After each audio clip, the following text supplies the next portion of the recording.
Lisa Coletto, quinta ASU, tu sei stata una delle ragazze messe in quarantena quando ci sono stati i tamponi generalizzati a scuola. Certo. Raccontaci la tua esperienza. Non è stata un'esperienza facile, stare 14 giorni, 15 giorni chiusa in una stanza è stato difficile.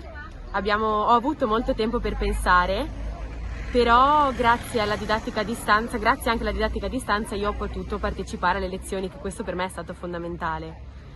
Non è uno scherzo, è importante tenere la mascherina, è importante tutelarci e tutelare le altre persone, perché anche se appunto io ho preso il Covid, non me lo sono scelta, ho sentito un po' il peso di aver bloccato la mia famiglia e successivamente appunto quello che era casa.